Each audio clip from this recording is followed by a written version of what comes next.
Hello everyone, my name is Vermillion. Ladies and gents, today's video is going to be a long one, so buckle up because it's about Dead Ops Arcade 3 and that disgustingly hard to get Dark Ops calling card Pristine Pelt. I personally have not beaten it by myself or with friends yet, however with the strategies that I implore you to use, you might have some more success than I. But before we get into this video, I just want to say welcome. Welcome to everyone and all the new subscribers, viewers, and literally everyone that has gotten me almost 10,000 views in just the last few days. I've been waking up every single morning just watching the numbers climb, and I know it may get old to the subscribers watching, but I can't say thank you enough for showing all the support you have all shown me. And without further ado, let's just jump right into this guide for Dead Ops Arcade 3. For this guide, I'll be talking about strategies and ways to increase your chances of success in Dead Ops Arcade 3. However, just like with everything else, this game mode needs a certain level of skill if you're guaranteed to win. I'll also be going by arena and challenges. I will not go over each individual round, as they're all pretty much the same after the challenge is over. So let's talk about the basics. For Dead Ops Arcade, this game mode literally works like an arcade machine. For example, every 200,000 score, you'll gain an extra life, which will show at one of the corners of the screen. You'll also have power-ups. There are some that you can use at any time by pressing your bumpers on your controller, a dash for the left bumper and a nuke for your right bumper. Only use these in sticky situations where you absolutely cannot get out of a corner. If you end a round with 0 dashes, you'll get 1 the next round guaranteed. Don't be afraid to use these in later rounds. The other form of power-up are the pickup power-ups. These can be a lot of different things, from a chicken that shoots with you or a giant mech. Use these power-ups to your advantage, especially ones that give you a brief window of invincibility, such as the first person power-up. Here are some tips for some of the power-up drops. For first person, after you pick it up, you have roughly 4 seconds of invincibility. Use this to run through as many zombies as possible, killing them all. Also, you can take additional 2 hits to regular zombies, but everything else will one-shot, so do be careful still. If you're about to get trapped, press triangle on PlayStation or Y respectively on an Xbox controller. This will also give you a brief moment of invincibility to get out of sticky situations. For most of the vehicles, these power-ups last for about 30 seconds. However, sometimes whenever you are coming out of a vehicle, you do not get invincibility. A workaround I found is to just exit a little early manually. To do this, press square or X respectively. So for some of the weapon power-ups at higher rounds, I do not recommend the ray gun. If you're using a weapon that you do not like, press square or X to drop the weapon. I highly suggest against the rockets or grenade launchers as well, as they reduce visibility and can get you killed since they do not kill mini-boss zombies quickly like they do regular zombies. Also, explosives will not kill meatballs in Dead Ops. I don't know why, or if this is a bug or intentional. I would recommend against picking them up in solo, even in multiplayer sometimes. It just depends on the situation. For most of the defense pickups, optimize your movement to kill as many zombies around you as possible. Barrels, for instance, rotate around you, but you can push the barrels into zombies to kill them on contact. You can use the boxing gloves to spin around as a really good defense shield. However, boxing gloves do not affect the meatballs and can sometimes miss Nova Crawlers just because of the height difference, so you still have to pay attention. After 15 seconds of the boxing gloves, play it safe as they disappear abruptly. Don't take it down if you can prevent it. As for the saw, it's the weakest, but it's still viable as it can make a zombie a crawler and make a temporary safe spot for you to get out of a tight spot. Just be aware. There are some extra eggs that can spawn on the map. Defend these as best as you can, especially the golden ones. They all have a chance to drop extra lives, dashes, or nukes. Most of the time for the normal white eggs, it's a gem, but still protect them if you want a chance at an extra life. There are some new drops such as the presents. The presents are the only drops that can be bad. It can spawn spiders, which are very fast and hard to see, or it can drop a dash, nuke, or life. Lives from presents are very rare, as I've only had it drop once after getting around 30 of them through all of my playthroughs. I'm not too sure why, but it's just a thing. So that's all of the tips I would recommend before we actually get into this guide. The rest comes from skills such as optimizing your movement or your power-ups, so let's continue to the actual arenas. Rounds 1 through 4 are pretty easy. Just run in circles and pick up the bonus drops. However, use the first couple of rounds to view the buttons for Dead Ops Arcade by pressing your select button. Get familiar, just know which buttons do what, especially on multiplayer. Knowing what button gives a life or helps out other teammates. Just be aware of these things, that way you're able to actually play more consistently. The Wilds is a section of Dead Ops Arcade in which you can get set up for the rest of the game early if you do it properly. At the end of round 4, when the Mamaback cutscene finishes, follow her through the portal she used to escape. The Wilds are a little dangerous, so please take it slow. Your goal is to activate all the bonus rooms and at least enter and exit all of the dungeons. If you do this, you have higher chances of getting bonus rooms later on in your game. If you're lucky, you can even get a fate, which we'll go over later. When you first teleport in, check behind you for an arcade machine spawn. There are 2 other locations the arcade machine can spawn in as well. The second one is located just past the spike entrance near the base of the incline, and the third one is located just past the first locked door you need a key for. This bonus area can grant you an additional key if you make it all the way to the top and slide down. You'll also be able to get extra lives and power-ups. Once you're done, just exit or let the timer run out. As you continue through the wilds, just be checking for keys, lives, and power-ups as they will help you later. It's possible to have a key spawn on this lift that you need 2 people for. If you're playing solo, you can line up your shot and dash over to the key. If it is a power-up, don't bother wasting your dashes to get it. From here, just slowly make your way through and go through the first dungeon on the left to check for a key. You do not have to explore the dungeon unless you do not have enough keys or if you're feeling lucky to get an extra fate. Again on this later. For the first time through, your main focus are the keys as you need 2 to keep on progressing. After exiting, you may also use the first person power-up to look for extra keys or power-ups that are hidden by the trees. Just be careful of the zombies. Once you have cleared the area and enter the dungeon, continue up the mountain carefully as always and enter the abandoned temple on the right. In here, there will be 2 megatons. You can use your dash if you're skillful enough to take care of them. Otherwise, just be careful like normal and avoid the projectiles. Go ahead and open up all the chests in here that do not require a key. Also for multiplayer games, you can come down to the bottom of the temple and activate a pressure plate. Have your teammate who has the least amount of nukes or dashes walk through one of the 2 doors at the top. This will either reward them with lives, dashes, or nukes, or they will suffer and lose what they already have in nukes and dashes as well as their multiplier. After exiting, continue up through the wilds. If you have enough keys, open these 2 doors, the one on the bridge and the one leading to the second bridge to continue towards the mountain. Continue on and you're going to be trying to get into a couple more rooms. You can explore the other areas very carefully if you would like, as they do have a chance to drop extra keys.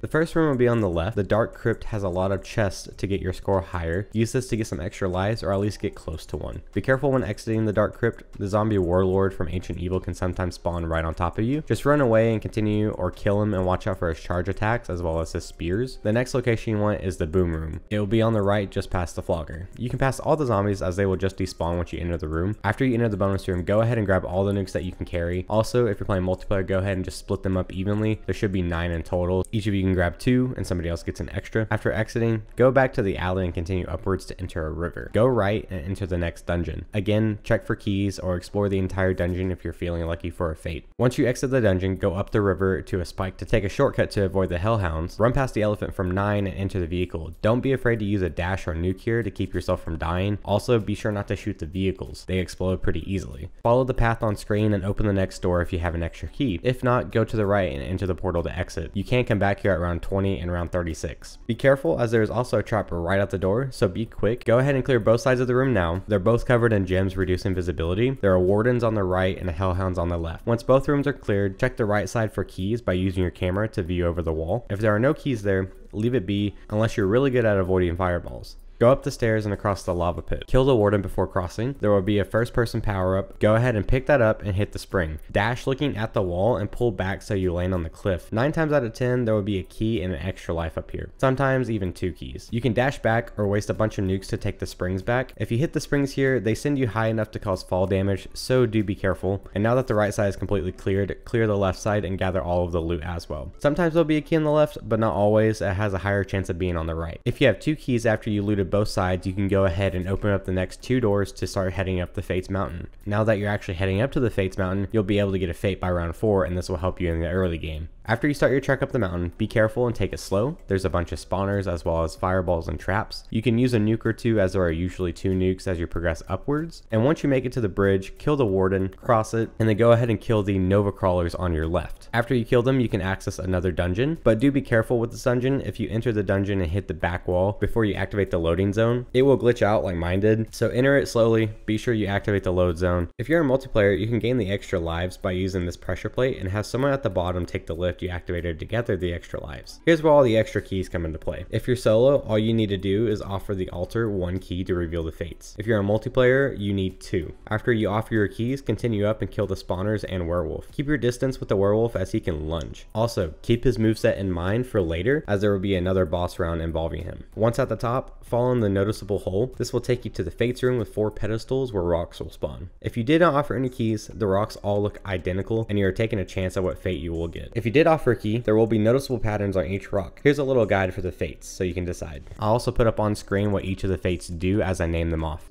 For the Fate of Firepower, it's an oval shape with red gems in it. For the Fate of Fortune, it's a massive rock covering the entire pedestal with blue gems in it. Your Furious Feet, which is the best one in my opinion, it's a small, tiny oval shaped rock with light blue gems in it. The Fate of Friendship. For the Fate of Friendship, it is shaped like a heart or a hellish chicken. It just depends on how you look at it. For the Divine Shield, it's a small rock with white gems in it. And for Divine Chalice, it's also a massive rock with white gems in it. Now, a lot of these fates in single player or two player I would not suggest. In multiplayer, it does not matter as much, so long as someone gets the Firepower fate and someone has the Furious Feet. These two combined will help players survive exponentially. Divine Chalice is also a good mention. If you're somewhat of an okay player, you'll get back up twice as fast, as well as revive others faster if they are out of lives. Now that we've exited the wilds, we can continue with the arenas and challenge rooms. For rounds 5 through 8, starting with our first challenge, we have Junkyard Gladiator School. This one is relatively easy, just be sure that you avoid the gladiator axes as well as the lunge attacks. You can use the flogger to kill them as well. Continue on from this round, most arenas will now have gladiators spawning in it. Super easy arena, just be careful of all the small paths that the zombies can pass through. You can also pass through the traps by going through the middle or in between the cars to get around zombies. For rounds 9 through 12, this challenge I recommend immediately destroying the barrels as they can be a pain and kill you, or if you're skillful enough,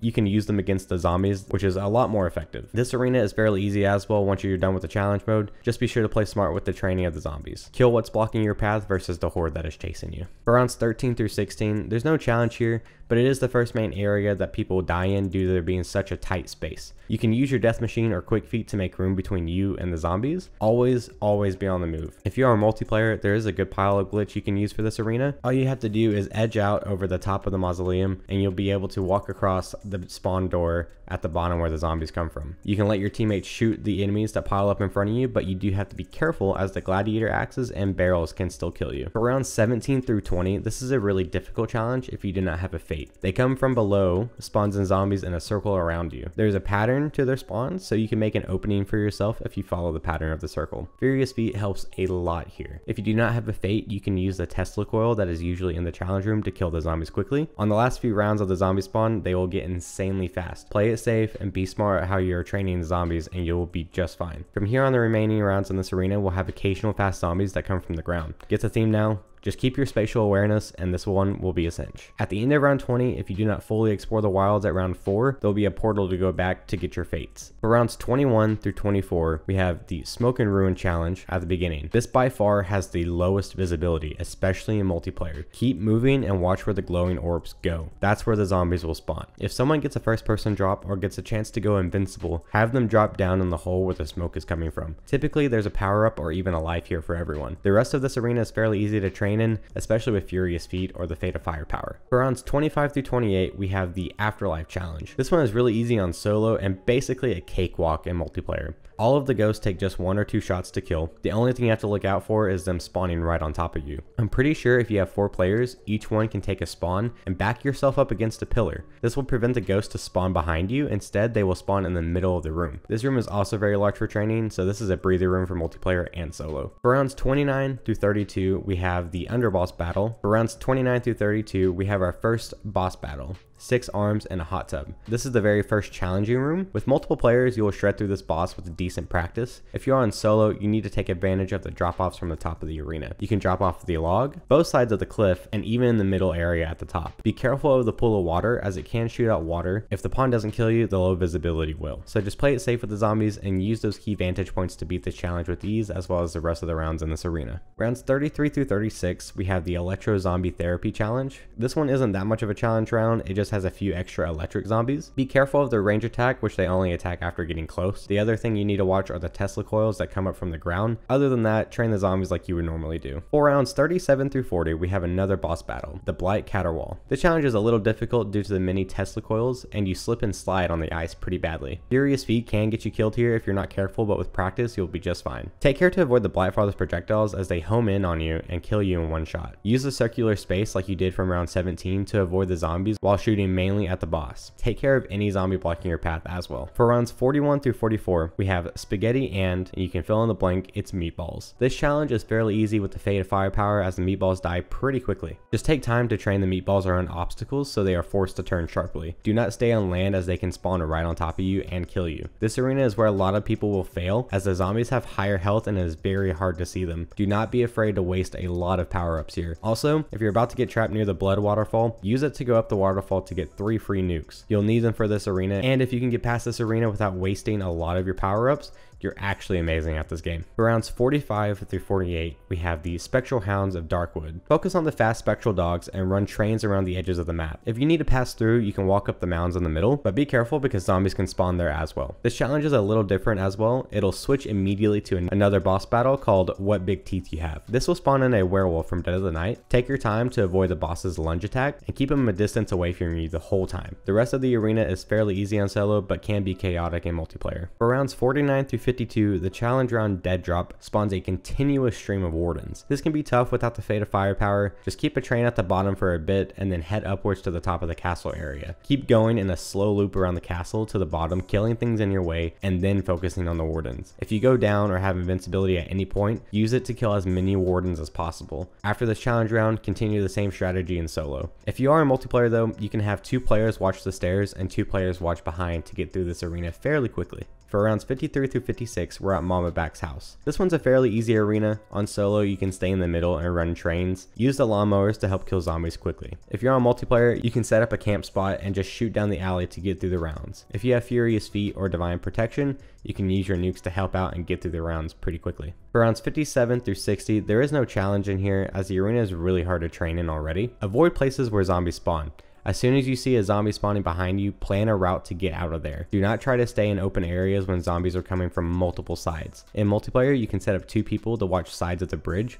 This can be effective, but you have to coordinate your nukes and dashes to stay alive this way. Unfortunately, I have no footage from this point on as my recording software crashed on my highest round game.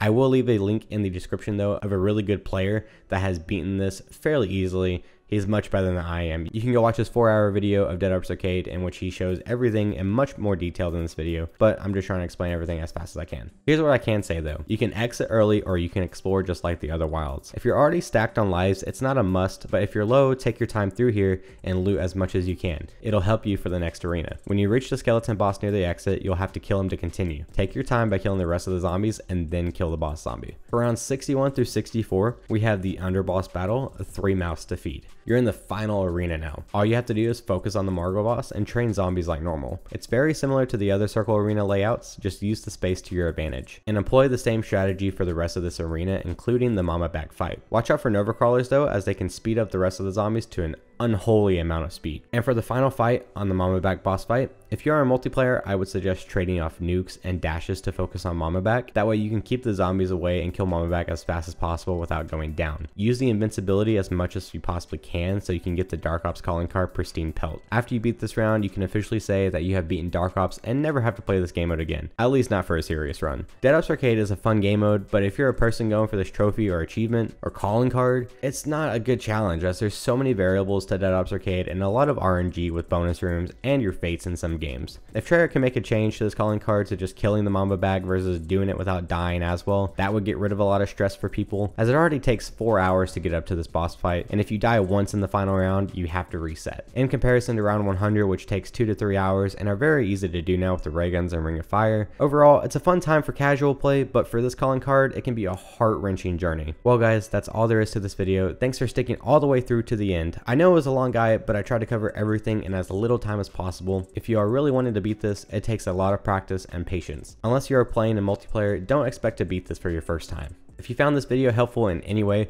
or would like to keep up with what I post, then hit that subscribe button and the notification bell. I will be uploading videos a little later this week for the campaign. I will be on holiday, so I will not be able to upload an up-to-date video, but I hope you guys enjoy Thanksgiving and being with your family. But as for me, I will be recovering from the depression I have by playing Dead Ops Arcade 3. As always, stay awesome.